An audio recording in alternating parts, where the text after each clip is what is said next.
Las opiniones emitidas en este programa son responsabilidad de sus panelistas e invitados y no reflejan la posición de esa empresa.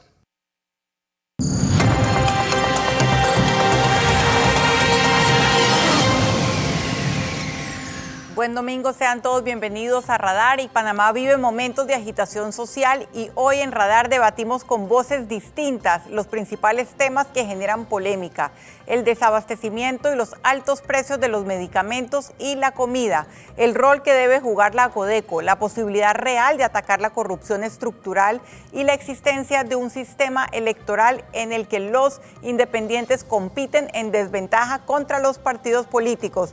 Sean todos bienvenidos.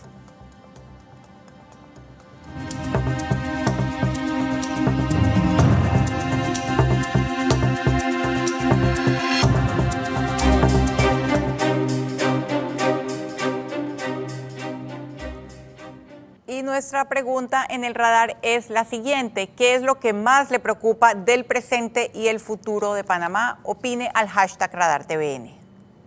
Y definitivamente el tema de la semana ha sido el anuncio que se hizo en torno a la crisis de medicamentos, y hoy vamos a hablar con tres conocedores del tema, no solamente de este intento de control de precios y de abrir el mercado para las farmacias privadas, sino también del desabastecimiento de medicamentos en el sistema público de salud.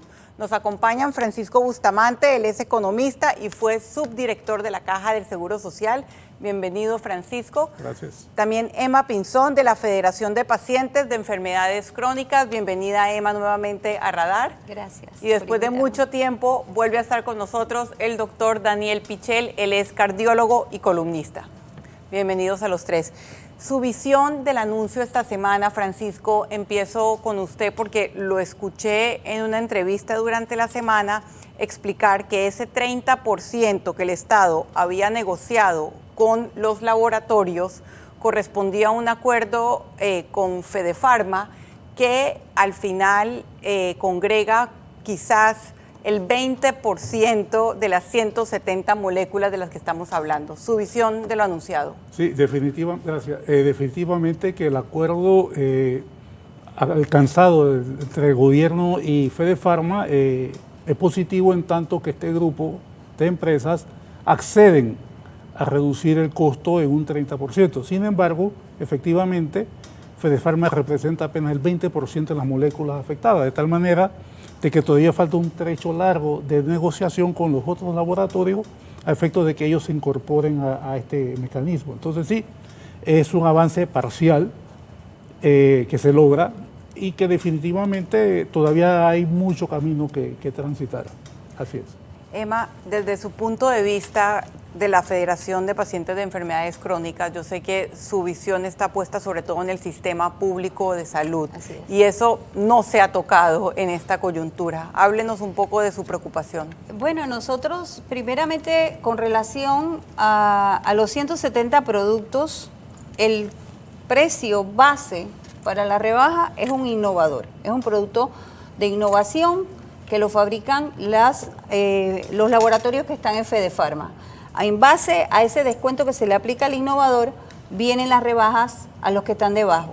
Así que el hecho de que Fedefarma, que es la empresa, digamos, la organización que aglutina estas industrias, haya aceptado asumir ese 30%, fue una relajación para la crisis que había de que las farmacias pensaban que ellos eran los que tenían que asumirlo.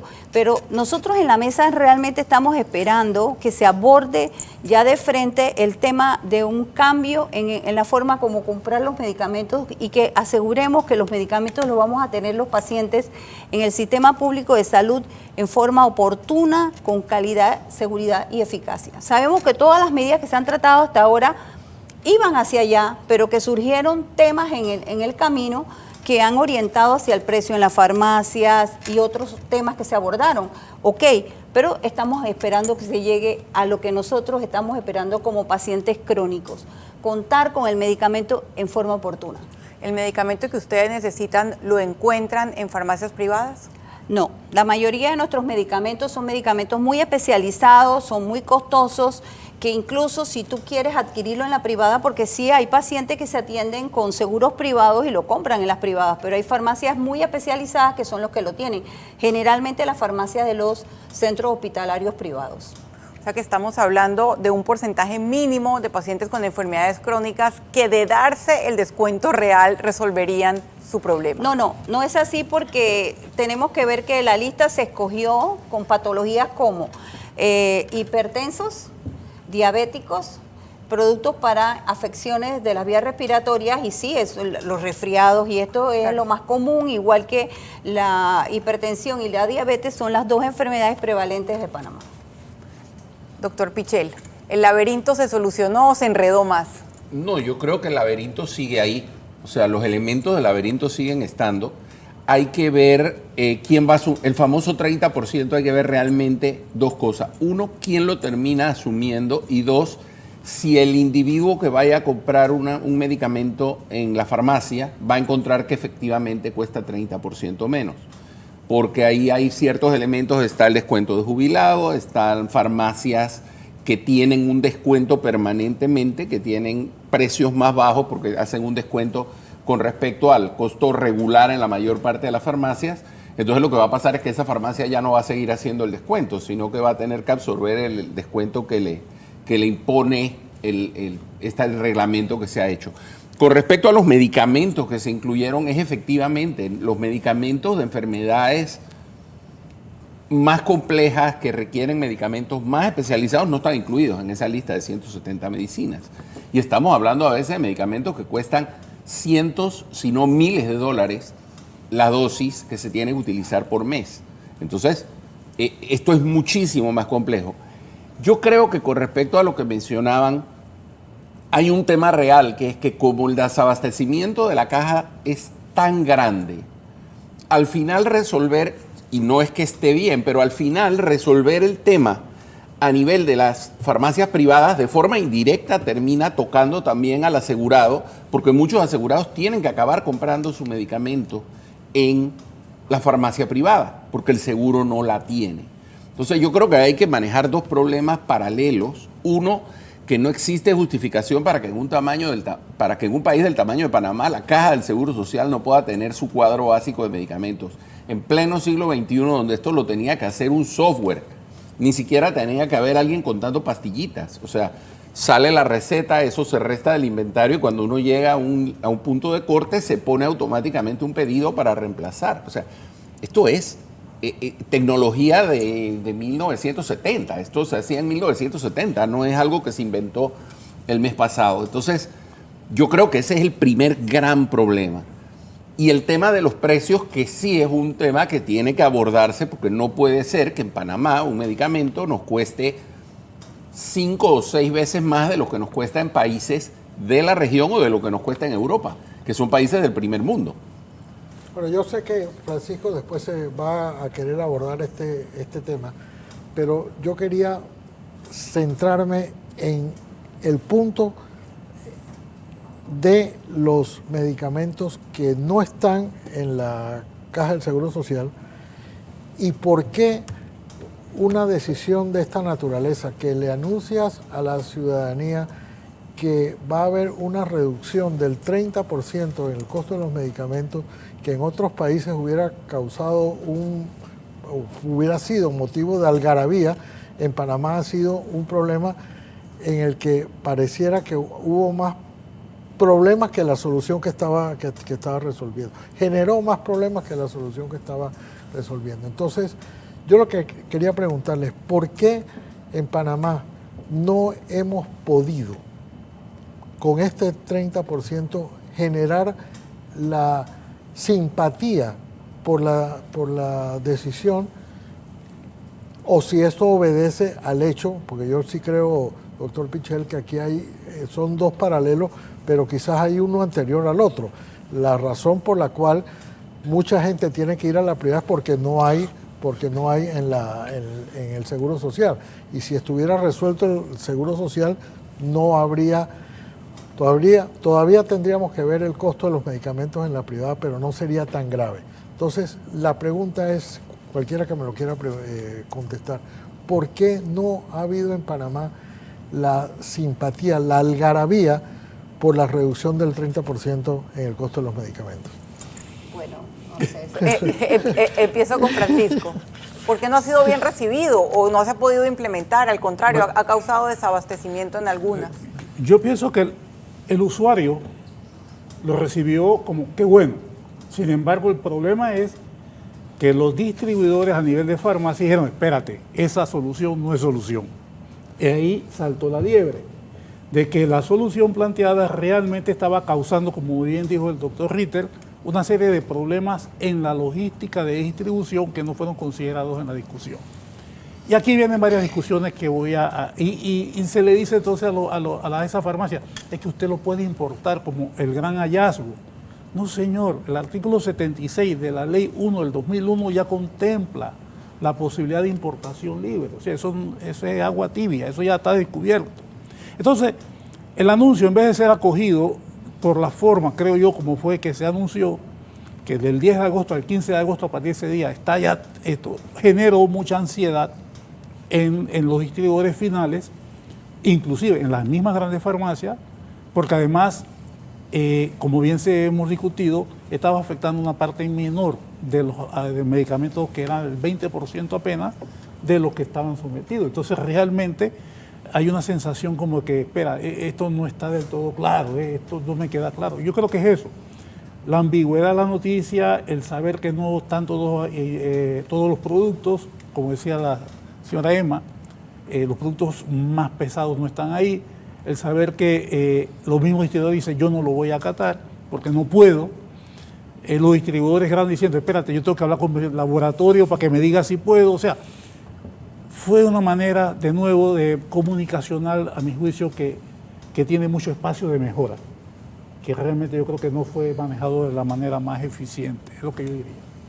Bueno, en relación a que, no sé si saben, pero yo soy la delegada por los pacientes en esa mesa.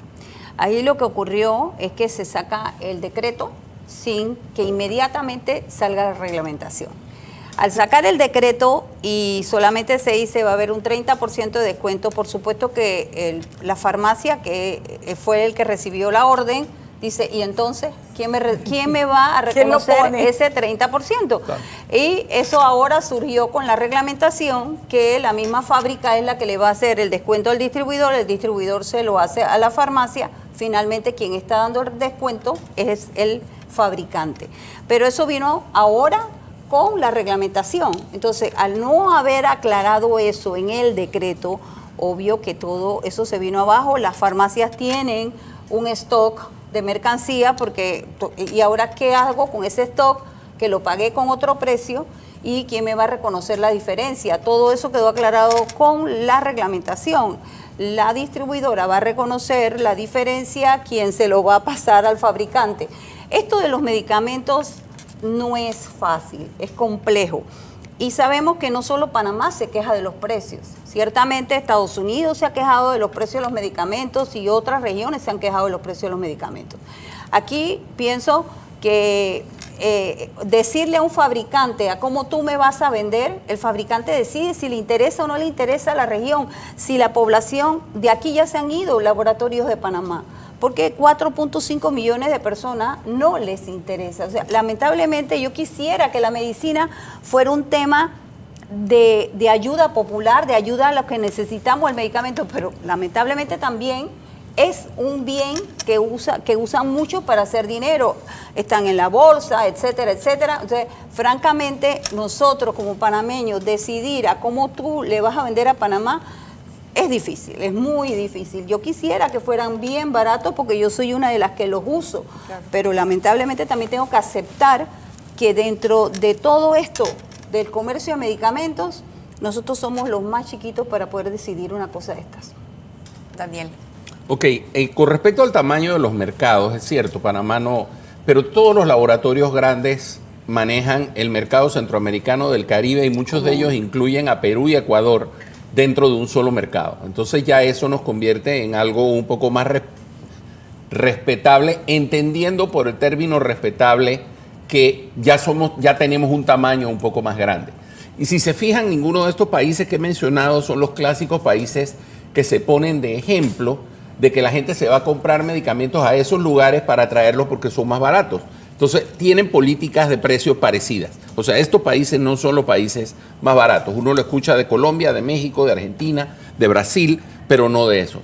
Ahora, yo creo que tal vez la razón por la que no generó el entusiasmo que se hubiera esperado es mucho más simple, es mucho más básica. La falta de confianza. O sea, la gente, estamos hay una mesa de discusión, están todo este poco de huelgas. Las huelgas ya no sabemos por qué son, si por la gasolina, si por la luz, si por las medicinas. Entonces todo el mundo está reunido, todo el mundo está discutiendo y de la nada salen un día y dicen 30% menos en 170 medicinas. Y muchísima gente lo percibe como otra improvisada. Otra cosa que quién sabe lo que va a salir. Y ese mismo día la farmacia dicen, oigan, no nos han avisado, ¿y qué hacemos con el stock? ¿Y qué hacemos con lo que tenemos ahí? Y sale la farmacia chica y dice, nosotros no abrimos el lunes. Y sale la Rocha y dice, ninguna de las 170 medicinas la vamos a vender. Entonces, claro, uno ve eso y al final, ¿qué es lo que hay? Una falta de confianza. La gente sencillamente piensa, otro cuento que me están echando. Porque desafortunadamente, esa es la percepción general de la población. Nos están cuenteando. Entonces no van a resolver nada. Por otro lado, es un hecho, y esta frase de que ojalá las medicinas fueran baratas, ojalá todo fuera, o sea, ojalá fuera barata, pero tenemos que entender una cosa.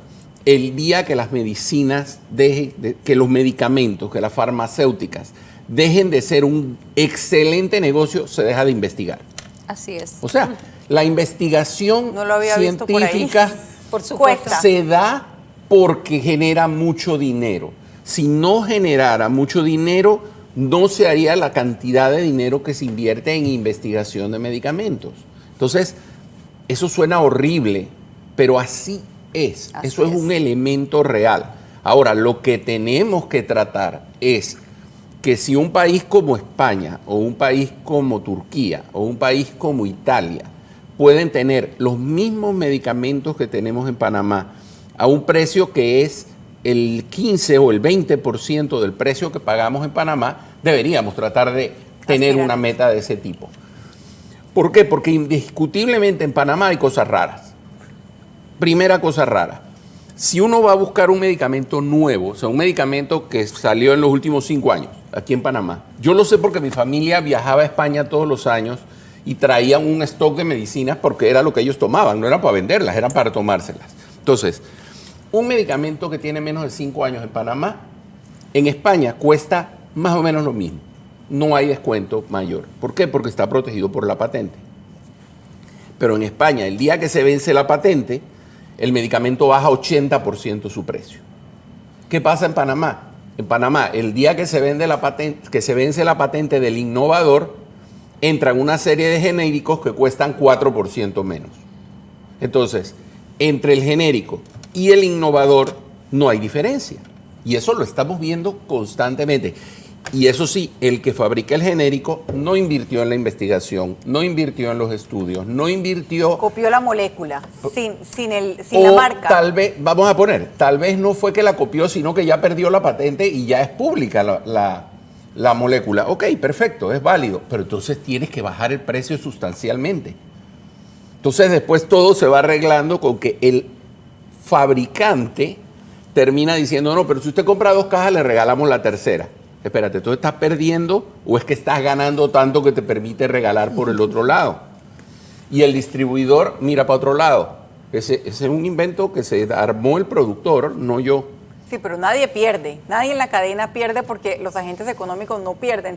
Yo quería preguntarle, empezar de nuevo con Francisco, porque hace una semana estábamos aquí también con 3 conocedores que representaban, digamos, 3 partes de la cadena de suministro, y Ivonne Torres, que hace parte de la mesa de medicamentos. Y entonces teníamos como esta utopía que era liberar el mercado, la importación paralela, lo que hizo Costa Rica, y homologar los registros sanitarios. Y la pregunta específica es, ¿ya se hizo? ¿Eso ya se hizo?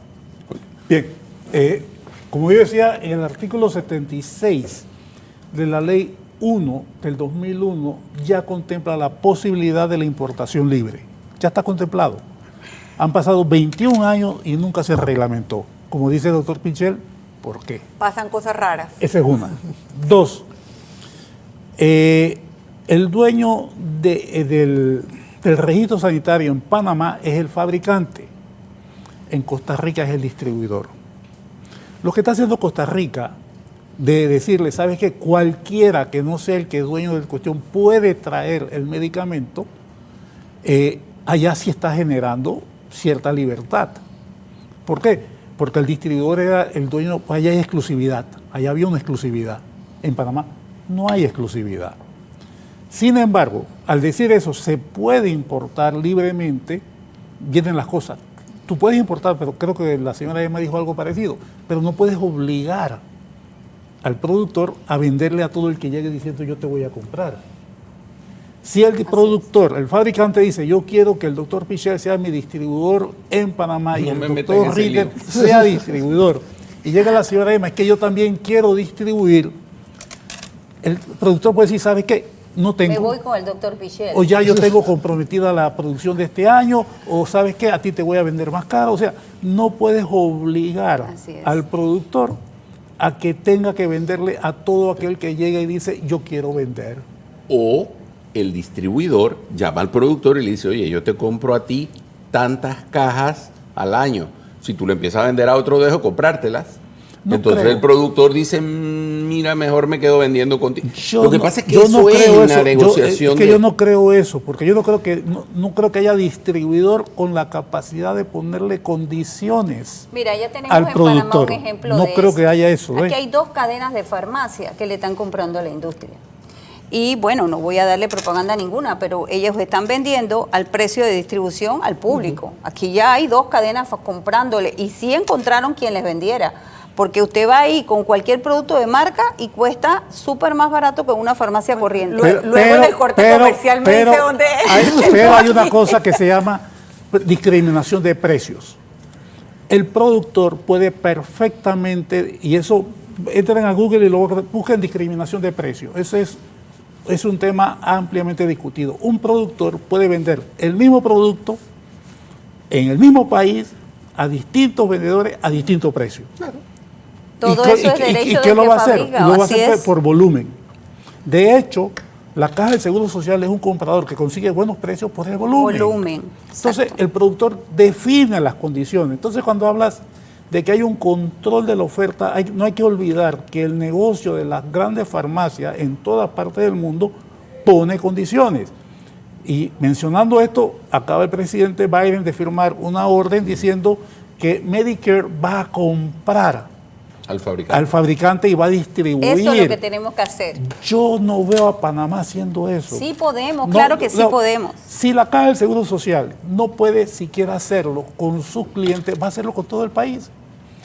Mira, Olvídese de la caja, si me doctor. permite, señora, si yo fui, excelente, si yo fui, cuando una de las cosas que yo encontré cuando llegué a la caja es que habían facturas que tenían 7, 8 años que no se habían pagado.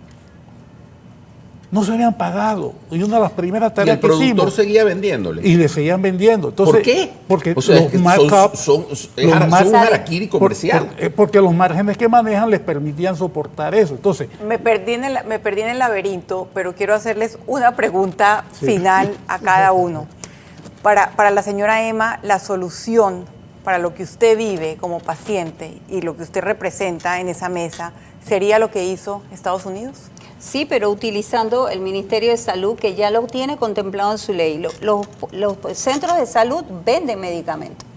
Y que lo único que tendrían que hacer es que la farmacia abra hasta más tarde, hacerle un acceso hacia la calle a través de un boquete, como se hace en la farmacia cuando están en áreas rojas, y vender a través de ese boquete. No necesita ningún cambio de ley porque ya lo hace. La caja sí es más complicado, por eso, perdone que le dije, olvídese de la caja porque la caja no lo va a hacer, ciertamente, pero sí considero que una de las formas de abaratar los precios, de que estén accesibles para la gente que menos puede, porque al final de cuentas, mira, el que va a una clínica privada generalmente tiene un seguro privado y lo único que esa persona va a pagar al final es el 20% porque el seguro le va a reconocer el 80% cuando presenta las cuentas. Entonces, ¿quiénes somos los perjudicados? ¿Quiénes somos los perjudicados? Los pacientes que no tenemos el dinero para ir a comprar. Entonces, el Ministerio de Salud tiene que asumir su responsabilidad con la ciudadanía y cumplir con la Constitución, tener esos 170 medicamentos disponibles en los centros de salud. Clarísimo.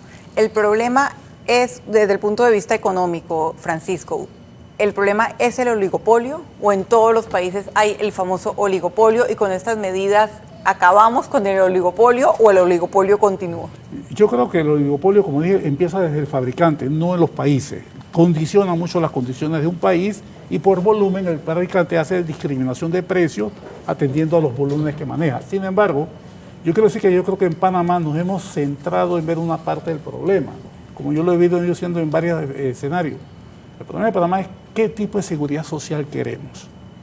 Este es apenas un pedazo del problema, porque tengo el medicamento, la atención médica, las pensiones, todo eso es un conjunto de cosas y que lamentablemente lo estamos manejando por pedazos, de manera tal que perdemos la visión integral. Yo creo que aquí tendríamos que tener un sistema universal de salud, debiéramos tener, ¿por qué no una empresa mixta que importe y distribuya medicamentos? Que no sea yo le tengo terror a los ministerios, a las entidades del Estado haciendo cosas, pero no le tengo temor a una empresa mixta manejada profesionalmente. ¿Por qué no hacemos, y eso lo hablamos una vez, por qué la finanza del Seguro Social lo tengo que manejar con un equipo ineficiente? Tengo 53 o teníamos 53 personas manejando una cartera de $200 millones, eso no es funcional. ¿Por qué no se lo da a un banco, ejemplo, que tengan un banco que sea propiedad del seguro o de la empresa y que administre los recursos del dinero, que los invierta, que los maneje? Eso se trató de hacer con el programa de si me permite hipotecas. terminar, si se hace racionalmente, financieramente como debe ser, miren, la falta de conocimiento financiero de la Junta Directiva le costó al Seguro Social $138 millones porque nos acusaron que estábamos haciendo negocio con unos bonos, cuando era la mejor decisión financiera que podía hacerse. Pero como no conocen el tema, se apanicaron, como dice el Chespirito, y entonces no hubo manera de tomar la decisión correcta en el momento adecuado. $138 millones costó. Entonces yo siento de que es el momento de repensar la seguridad social, de replantearse cómo la vamos a gestionar. Y yo creo que ese es un diálogo que realmente está pendiente, que esto que estamos haciendo es un paliativo, pero que no estamos atacando los problemas de fondo, que es cuál es el tipo de seguridad social que el país se merece y que podemos pagar. Importantísimo cerrar con eso, doctor Pichel. Para el cierre, ¿las decisiones que se están tomando son políticas, son técnicas? ¿Cuál es la razón por la cual no hay confianza? Yo creo que se percibe que son muy políticas. O sea, hay muchísima falta de credibilidad en el sistema. Creo que esto viene arrastrado desde los famosos ventiladores, que ahí creo que se perdió toda la confianza en el medio de la pandemia. Y hemos venido arrastrando todo este problema a lo largo de todo este tiempo, con todas las otras cosas que se han venido escuchando. Yo realmente creo que no es que tenemos que descubrir algo nuevo. O sea, si países más grandes han logrado resolver su tema de la seguridad social universal, que eso es lo ideal en cualquier país del mundo, una seguridad social universal y no que el que trabaja tiene un seguro y el que no trabaja tiene el ministerio, y el que trabaja y siempre se ha atendido en el seguro, si se queda sin trabajo a los 3 meses tiene que empezar a ir a un médico que ya no tiene acceso a su expediente, porque el expediente se quedó en el seguro social. Entonces hay que tener un sistema universal. Y el tema de las medicinas se tendría que manejar así. O sea, en los países europeos lo que se hace es que todas las farmacias pertenecen al sistema. Y el asegurado tiene un subsidio de un 80%, solo paga el 10 o el 20%, y el resto lo paga el sistema. Eso es todo. Pero tienen cosas como un tope